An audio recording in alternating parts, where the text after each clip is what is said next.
Chapter 17. It is the Child. The next afternoon 3 members of the large family sat in the Indian gentleman's library, doing their best to cheer him up. They had been allowed to come in to perform this office because he had specially invited them. He had been living in a state of suspense for some time, and today he was waiting for a certain event very anxiously. This event was the return of Mr. Carmichael from Moscow. His stay there had been prolonged from week to week. On his first arrival there, he had not been able to satisfactorily trace the family he had gone in search of. When he felt at last sure that he had found them, and had gone to their house, he had been told that they were absent on a journey. His efforts to reach them had been unavailing, so he had decided to remain in Moscow until their return. Mr. Carrisford sat in his reclining chair, and Janet sat on the floor beside him. He was very fond of Janet.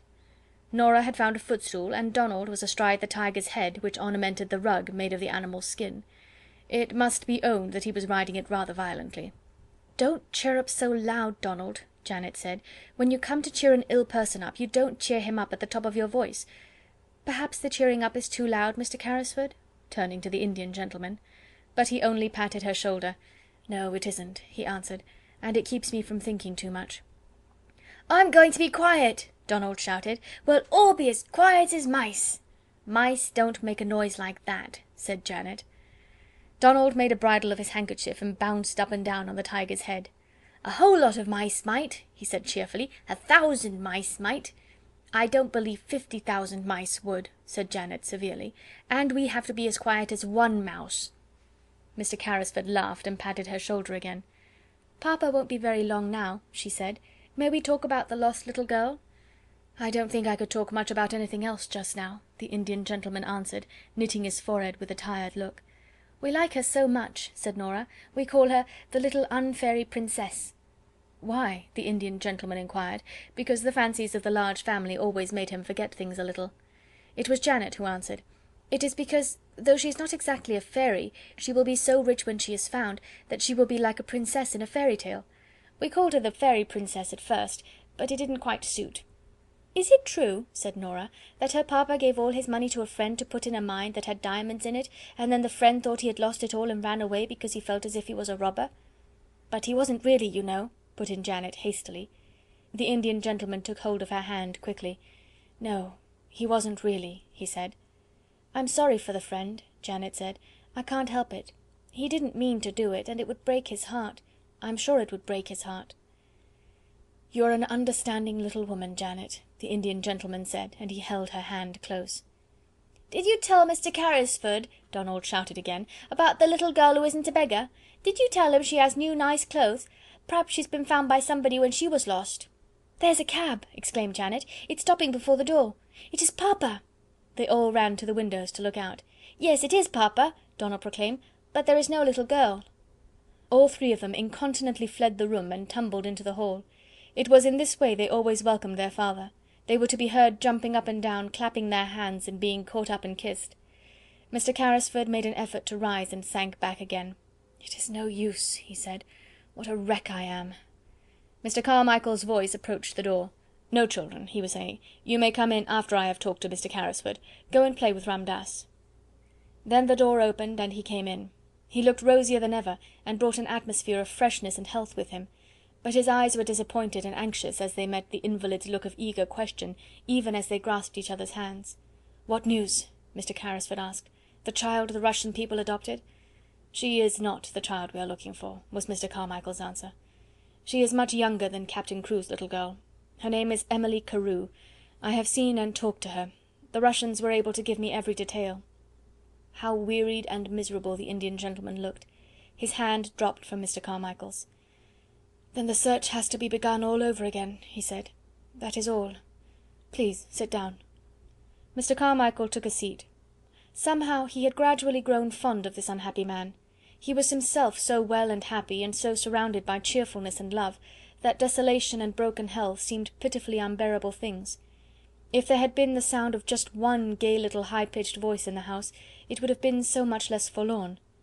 And that a man should be compelled to carry about in his breast the thought that he had seemed to wrong a deserted child, was not a thing one could face. "Come, come," he said in his cheery voice, "we'll find her yet." "We must begin at once. No time must be lost," Mr. Carrisford fretted. "Have you any new suggestion to make? Any whatsoever?" Mr. Carmichael felt rather restless, and he rose and began to pace the room with a thoughtful though uncertain face. "Well, perhaps," he said. "I don't know what it may be worth. The fact is, an idea occurred to me as I was thinking the thing over in the train on the journey from Dover." "What was it? If she is alive, she is somewhere." "Yes, she is somewhere.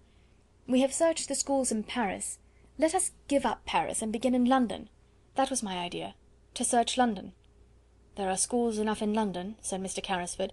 Then he slightly started, roused by a recollection. "By the way, there is one next door." "Then we will begin there. We cannot begin nearer than next door." "No," Carrisford said. "There is a child there who interests me, but she is not a pupil, and she is a little dark, forlorn creature, as unlike poor Crewe as a child could be." Perhaps the magic was at work again at that very moment, the beautiful magic.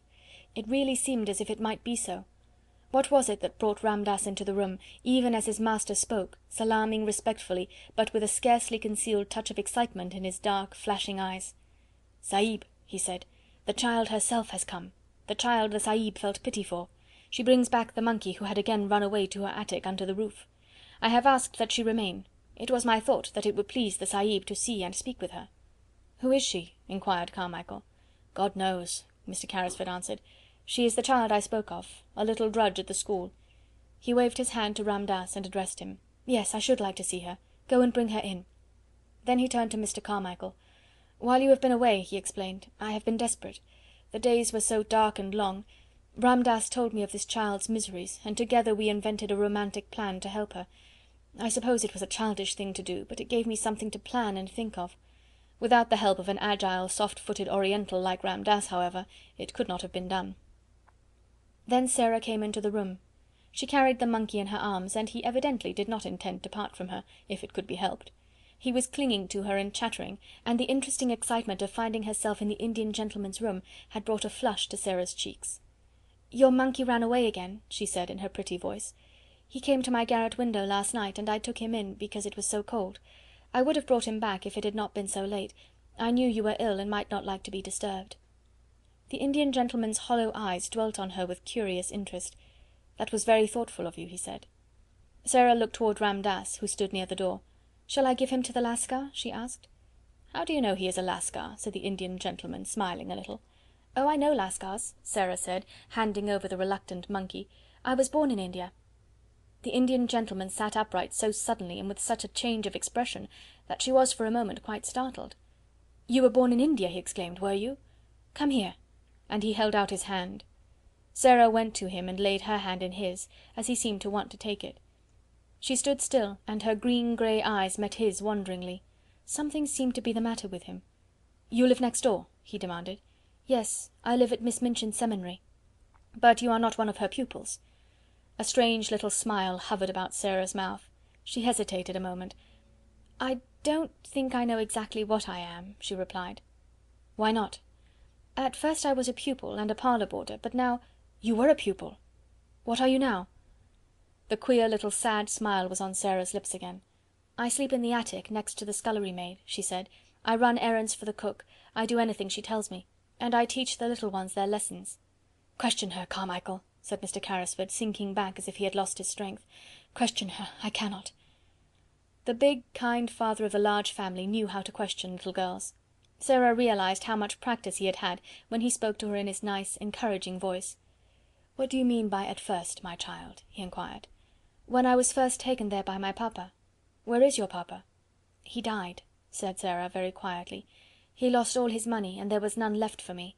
There was no one to take care of me or to pay Miss Minchin." "Carmichael!" the Indian gentleman cried out loudly. "Carmichael!" "We must not frighten her," Mr. Carmichael said aside to him in a quick, low voice. And he added aloud to Sara: "So you were sent up into the attic and made into a little drudge. That was about it, wasn't it?" "There was no one to take care of me," said Sara. "There was no money. I belonged to nobody." "How did your father lose his money?" the Indian gentleman broke in breathlessly. "He did not lose it himself," Sara answered, wondering still more each moment. "He had a friend he was very fond of. He was very fond of him. It was his friend who took his money. He trusted his friend too much." The Indian gentleman's breath came more quickly. "The friend might have meant to do no harm," he said. "It might have happened through a mistake." Sara did not know how unrelenting her quiet young voice sounded as she answered. If she had known, she would surely have tried to soften it for the Indian gentleman's sake. "The suffering was just as bad for my papa," she said. "It killed him." "What was your father's name?" the Indian gentleman said. "Tell me." "His name was Ralph Crewe," Sara answered, feeling startled. "Captain Crewe. He died in India." The haggard face contracted, and Ram Dass sprang to his master's side. "Carmichael," the invalid gasped, "it is the child, the child!" For a moment Sara thought he was going to die. Ram Dass poured out drops from a bottle and held them to his lips. Sara stood near, trembling a little. She looked in a bewildered way at Mr. Carmichael. "What child am I?" she faltered. "He was your father's friend," Mr. Carmichael answered her. "Don't be frightened. We have been looking for you for 2 years." She put her hand up to her forehead, and her mouth trembled. She spoke as if she were in a dream. "And I was at Miss Minchin's all the while," she half whispered, "just on the other side of the war." End of chapter 17.